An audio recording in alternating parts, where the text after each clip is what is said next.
good evening, and welcome. Tonight we're going to be flipping through this atlas called When on Earth. And I'm going to be really real with you guys. I live with Tourette's, and normally it's pretty minor. It's only really bad at certain times. And tonight it's really bad. Thankfully it's not the verbal version, it's the physical tics tonight. Normally when I get a bad tic, I just edit it out, but tonight they're like non-stop. It's just how it is. So I wanted to do a language video tonight and a German video tonight, but I can't. The camera's wobbling because I'm ticking. I can't stop, so we're just gonna do a flip through tonight and deal with my Tourette's going off all the time. Okay. Normally on nights like this I just don't record, but I've been really good with my upload schedule and I just want to put out a video for you guys. Plus these books are really cool.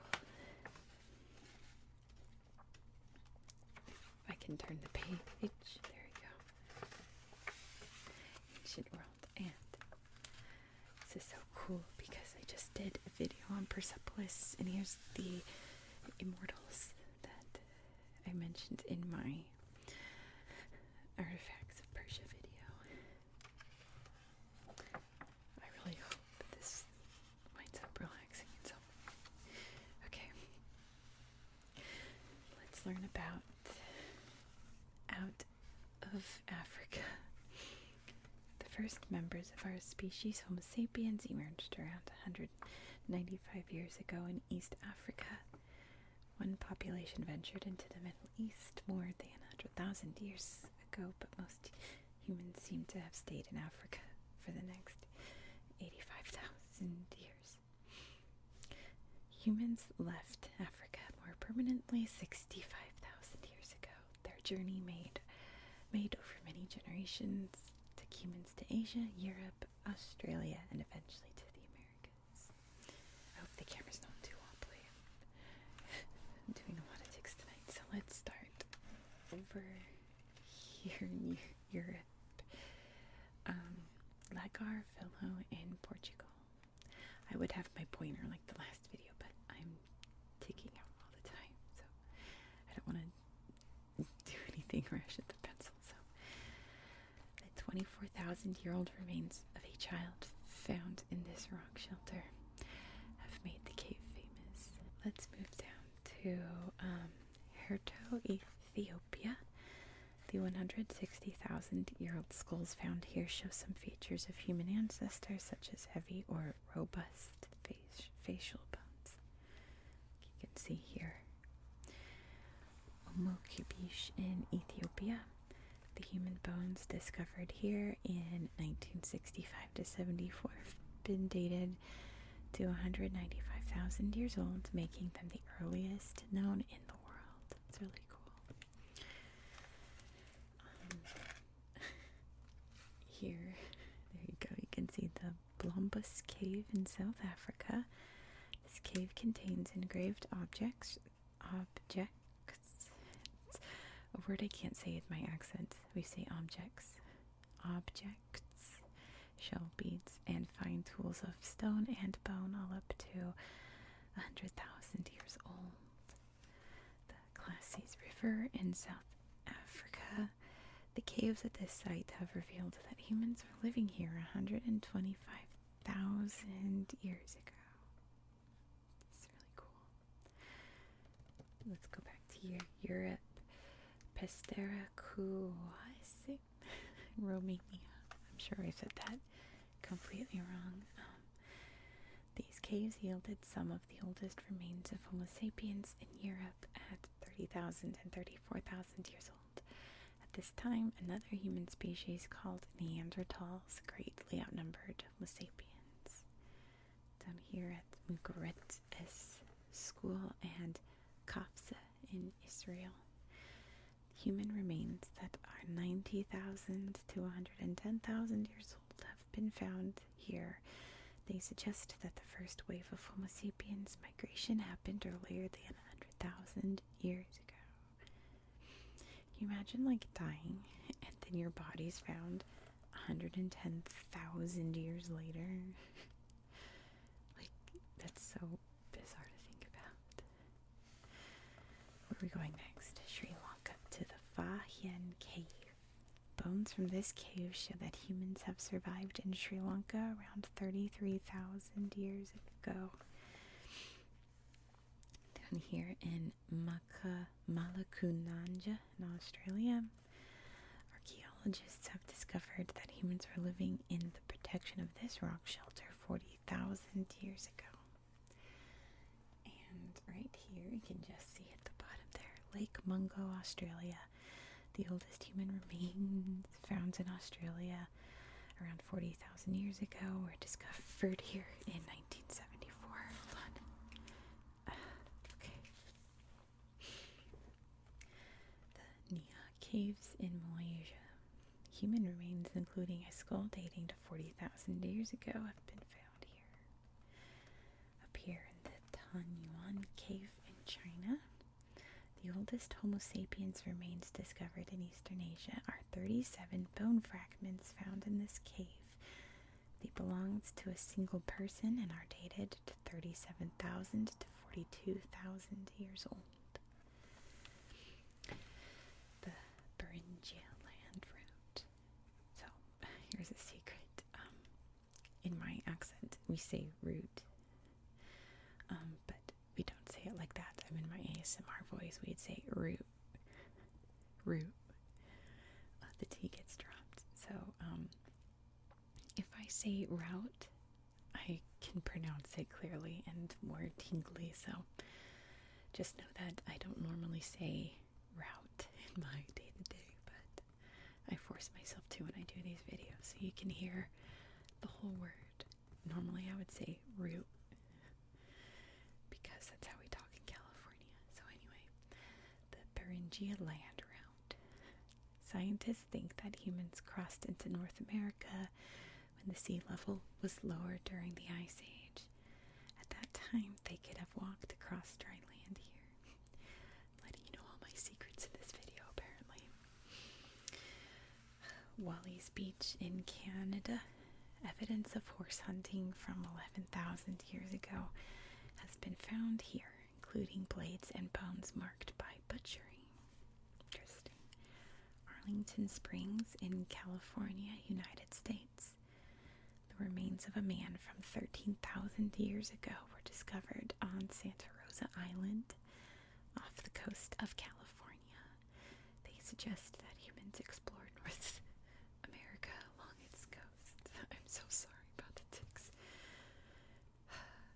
Yeah, normally on a night like this I wouldn't film, but I like making videos, so I just really want to make a video, even though I'm technically unwell and probably going to get a migraine later from all this twitching, but it is what it is.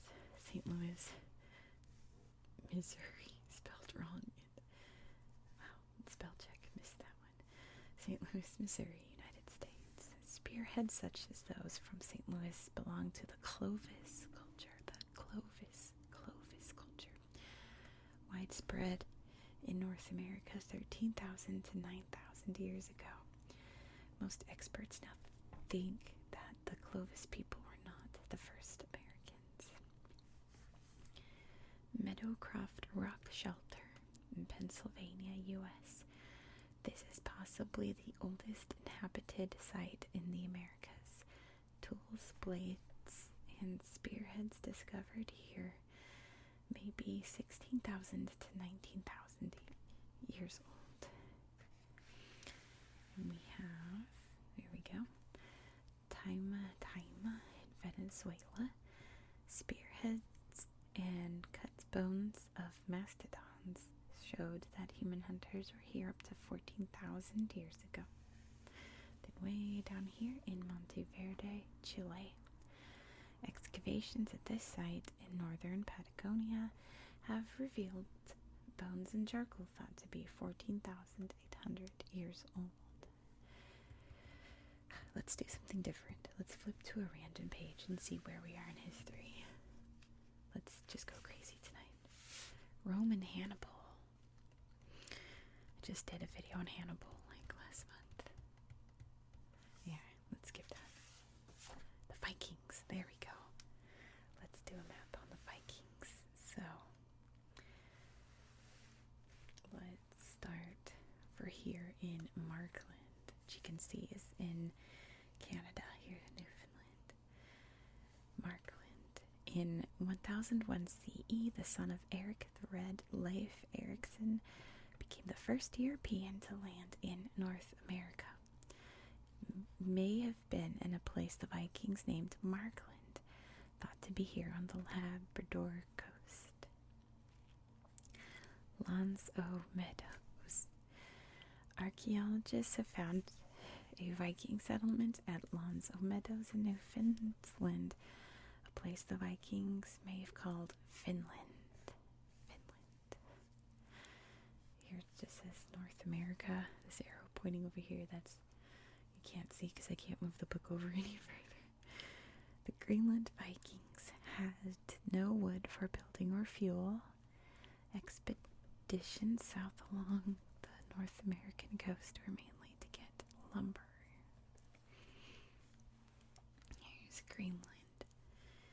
In 986 CE, Eric the Red became the first to make a permanent settlement in Greenland. Let me take a breather. Okay. It's a rough night. But, this is one of the reasons I told myself that I could never do ASMR. Because of situations like this and the fact that I live in a loud place that's loud all the time. But I decided last year that I wasn't going to let anything stop me and I wanted to do my dream. And I'm really grateful of all the support I've received. Okay, let me finish those. One more, okay. I'm really thankful for all the support that I've received. In the comments and things like that. It really makes me hopeful, makes me really excited that it's like one of my dreams is coming true, that I've always wanted to do ASMR videos and now I'm doing it, so I really don't want my list of bizarre health issues to interfere with it, so this is me fighting through my tics right now. But let's read about Iceland. Vikings began to settle on Iceland around 870 CE. Let's head more into Europe and see what the Vikings did here. Europe. Here in Dublin, Vikings founded a permanent settlement in Dublin, Ireland in 841 CE. In Lindisfarne, here, in 973 CE, Vikings raided the abbey at Lindisfarne, the center of learning famous throughout Europe. Over here in Scandinavia, it says the Vikings came from Norway, Sweden, and Denmark in modern-day Scandinavia. Normandy. Francis Charles the Simple gave land in northern France to a band of Vikings led by Rollo. Rollo's great-great-great-grandson was William the Conqueror, who became King of England in 1066 CE. How neat is that? Noirmoutier, right here. It says, Vikings attacked a monastery on the French island of Noirmoutier in 799 CE.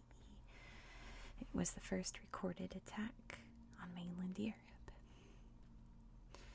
Let's go over here to Novgorod.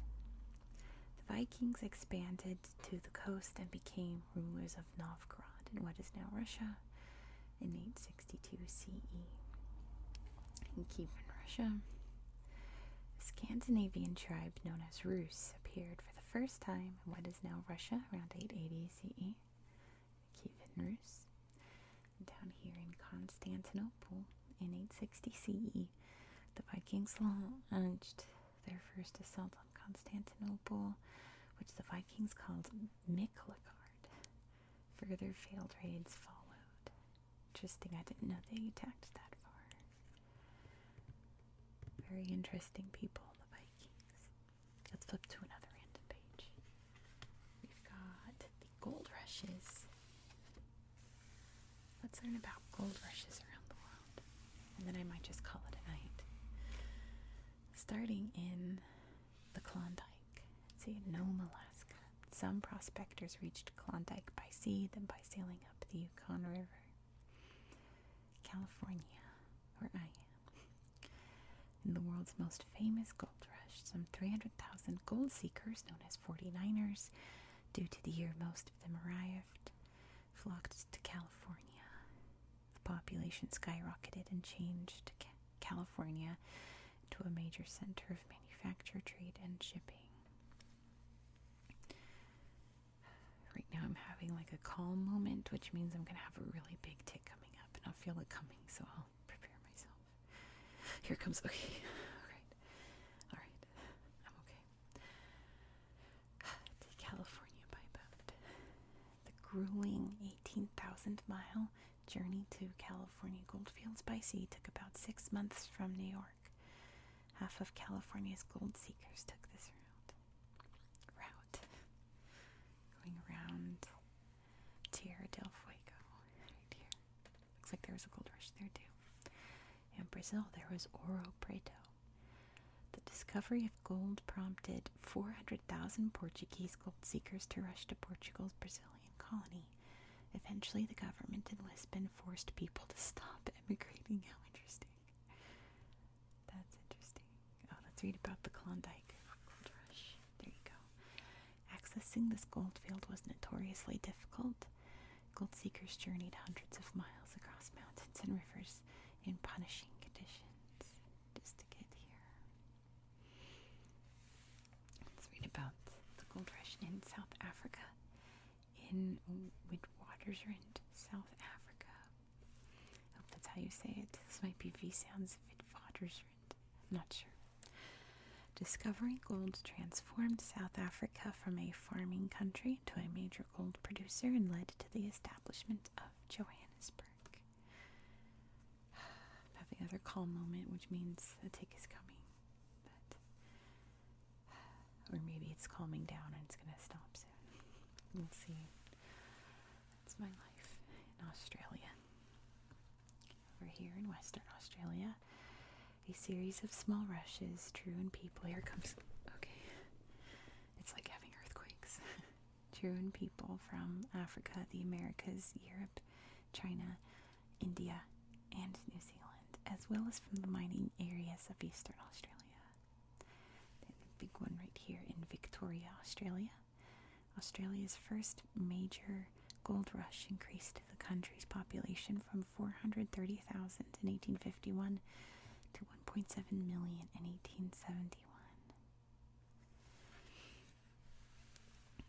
Okay, that was kind of a short one. Let's go more into the future. The Russian Revolution. Let's see. Oh, these are numbered. So, the Russian Revolution begins here with World War I. Fighting on the Eastern Front during World War I claimed millions of lives and was a major source of the Russian people's discontent. Number 2, up here in Petrograd / Leningrad / St. Petersburg. Okay, protests and demonstrations. As the war continued, thousands of workers demonstrated in Petrograd, demanding change and bringing the city's industry to a halt. Then we have the Russian military rebel.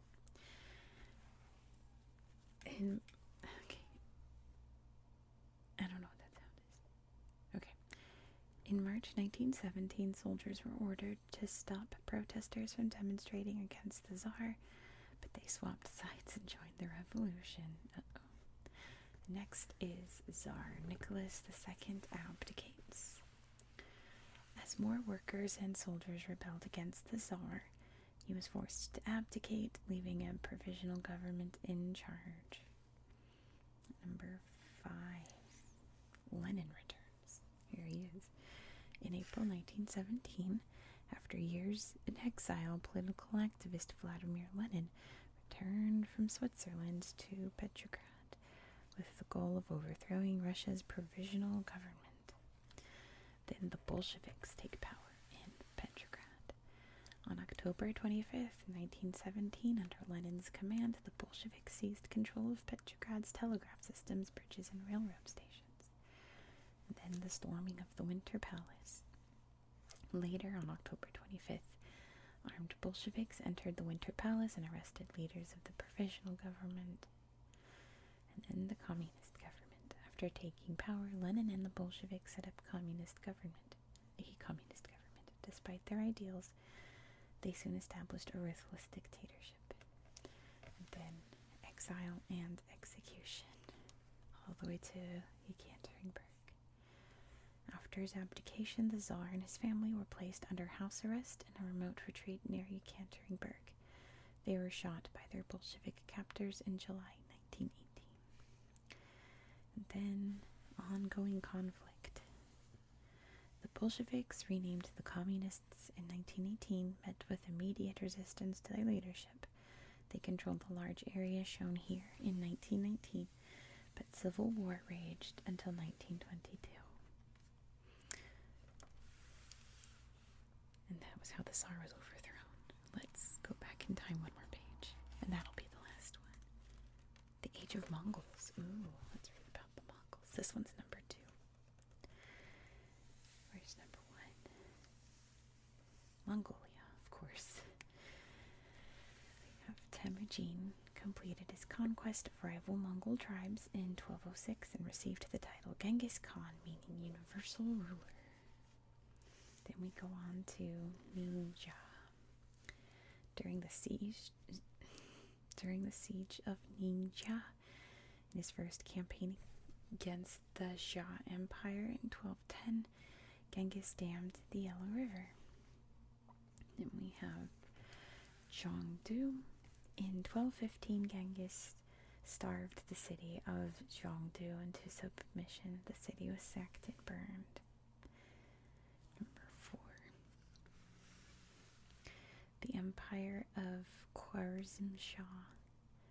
The Mongols invaded the Empire of Khwarezm-Shah between 1219 and 1221 with the army of 200,000 men. They devastated the empire and massacred much of the civilian population. And then down to Samarkand. Genghis took Samarkand in 1220, using captives from Bukhara as human shields. They were really ruthless. Where'd they go next? Karakorum. Genghis established Mongol headquarters at Karakorum in 1220. Then they went over here to Kalka. Outnumbered 4-1, the Mongols defeated the Russians at the Battle of Kalka in 1223. Then we go to number 8, down here, Xianyang.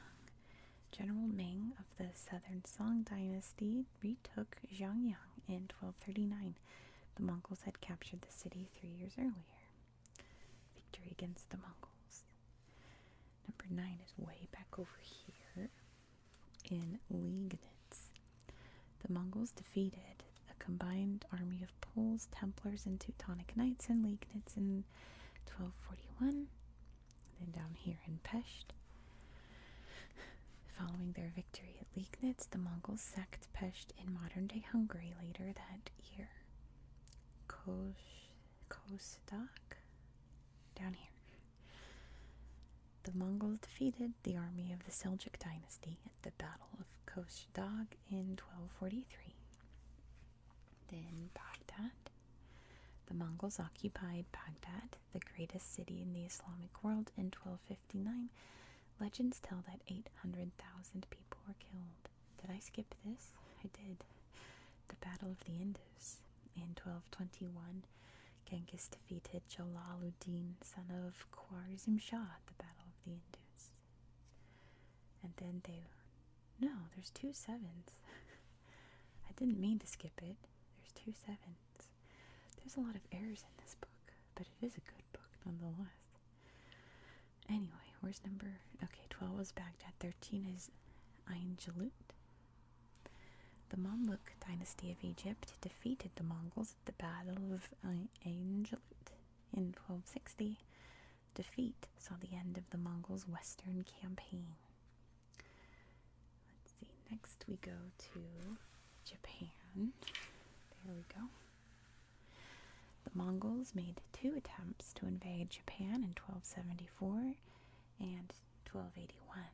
Both failed due to bad weather. These were the only attacks on Japan in its history until World War II. Then Hangzhou. The Mongols marched into Hangzhou in 1276 and replaced the Chinese Song dynasty with the Mongol-led Yuan dynasty. And then down here in Annam. In 1288, the Mongols' 4-year campaign against Annam was halted by a combination of guerrilla warfare, heat, and disease. I think that's all the remarkable places that the Mongols attacked. Looks like it. I had a dream one time that my cat started talking to me, and he said, "You should treat me with more respect. My ancestors fought alongside Genghis Khan." And I was like, okay. And that stayed with me when I woke up. So I was like, let me Google this real quick. And sure enough, Genghis Khan would take cats and tie burning sticks to their tails and let them loose into the city, so the cats would run around and light things on fire and burn the cities to the ground. So maybe that was one of my cat's ancestors alongside Genghis Khan. But anyway, I'm kind of feeling calmer, and it's time to go lie down and rest my poor head that's been shaking around for the past hour. So thank you so much for watching. I hope you found this video relaxing and educational. I'm feeling a lot better though. You know, that's the thing, is that ASMR always calms it down.